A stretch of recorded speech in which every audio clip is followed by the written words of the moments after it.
What is up, Sexy Beast? Crazy Rabbit here, and today I'm going to be giving you guys 5 tips to help improve your zombies game, so let's go ahead and get the shit started. So I tried to make this list from what I thought was least important to most important, but you might think one tip is more helpful than the other, just really all depends on how you play zombies and what you do and what you don't know. So let's go ahead and get on to number 5. So taking number 5 spot is going to be Alchemical Antithesis. This is mainly like a Black Ops 3 tip, but Alchemical Antithesis, if you're going for far rounds, is the most important gobblegum you will ever need. IGN, 10 out of 10 times when I'm going to high rounds, this is the only gobblegum I care about. Fuck Burgolics, fuck everything else. This is the only one I really care about, and really the only one I go after. Because when you get this, you basically have an unlimited amount of ammo, and you basically get to refill all your ammo as long as this gobblegum is activated, and you get 2 uses of it, and it's unlimited. You can keep going back and back and back and getting this gobblegum. So if your ultimate goal is to go to high rounds, I recommend putting this gobblegum on and just keeping it on, and basically just having it on you at all times, just in case you run out of ammo in your wonder weapon and you need some more, just pop this gobblegum real quick, and boom, unlimited amount of ammo, and you get to refill all your ammo once it's done. Now if your goal is to do an Easter egg, this gobblegum really might not help for that. There are plenty of other gobblegums that are really helpful for Easter eggs, but for high rounds, this one I definitely recommend and you should always have on whenever you're going for high rounds. Command number 4 is going to be the zombie spawn system, so I think you should really kind of understand how the zombie spawn system works. So only 24 zombies can be on the map at once. Once all 24 come in, no more are going to spawn.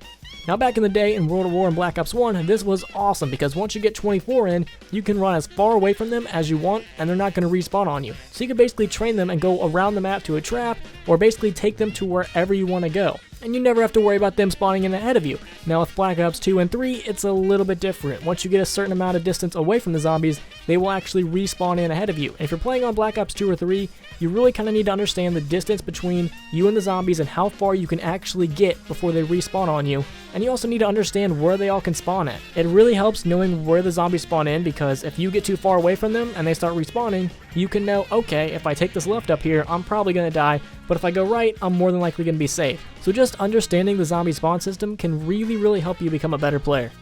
Taking number 3 spot is going to be a strategy. So you're going to need a strategy. No matter which map you're on, there are plenty of strategies for you to choose from. If you want a fast and dangerous one, there's plenty of those. If you want a slow and easy one, there are plenty of those. It really all depends. So back in the day in World of War and Black Ops 1, the main strategy was to get all 24 zombies spawned in and then use the wonder weapon on them or take them through a trap. With Black Ops 2, it was mainly just camp in a little corner, and with Black Ops 3, it's like a mixture of everything. There are certain strategies you can do where you run around with all 24 behind you. There are certain ones where you just camp in a little corner. There are certain ones where you basically just kill everything as they spawn in. It really all depends on what you want to run and what you feel comfortable with. And I'm just going to tell you this right now, all you have to do is YouTube, insert map name, strategy, and you're going to be good. There are plenty of ones to pick from, so you can sort of pick your favorite. Usually the ones that are faster end up being more dangerous, and the ones that are slower tend to be a little more safe. So if you're really not comfortable with that map yet, maybe go with the safer one, and then as you get more and more familiar with the map, and as your skills increase, maybe you want to go towards the more fast ones. Alright, and taking the number 2 spot is going to be Stay Put. So this is what I think gets majority of people killed 99% of the time in zombies, is they don't know how to stay put. And what I mean by that is, during the middle of a round, your goal should be to end the round. Well, not necessarily end the round, get to the end of the round. Stay in your strategy, do not go run off and hit the box, do not go run off and try to get all your perks. Once the round has started, once you are in the middle of the round, unless you are comfortable with your skills, knowing that you can go out there and survive, do not leave your strategy. Stay in there, keep a zombie at the end of the round so that way you can go and do your stuff. I see so many people die because of this. They'll try to go hit the box during the middle of a round, they'll try to go pack a punch during the middle of a round. If you aren't that skilled of a player and you wonder why you keep dying, this is probably it, because I see so many people trying to hit the box during the middle of a round and they end up dying from it. Wait to the end of the round, keep a zombie, and then go do all your stuff. You don't need to do it during the middle of the round. You can wait. Just keep a zombie, you're going to be good. If you're playing with 2, 3, or 4 players, then you're going to need a little bit of communication, and you really shouldn't be going to high rounds with 2, 3, or 4 players because that just takes forever. Solo is your best bet, but if you are playing with more people, just say, hey, everyone keep a zombie. So that way you have 4 zombies, so that way there's no chance of the zombie just dying out and a new round starting. So stay put during the middle of a round, do your strategy, stay safe. Once the end of the round comes, then go do all your stuff. Unless you are comfortable enough with your skills to know that you can actually go out and do stuff during the middle of the round and survive. Taking number 1 spot is probably going to be the most obvious one, but I see people break this so many fucking times. Juggernog. Get Jug. I don't understand why majority of people just head straight for the box and hit it a million times. The first thing I do in any zombie game is get a wall weapon and go straight to Jug, unless I'm kind of just fucking around. But if I'm playing for real and I'm trying to get to high rounds, the first thing I do is grab a wall weapon and go straight to Jug.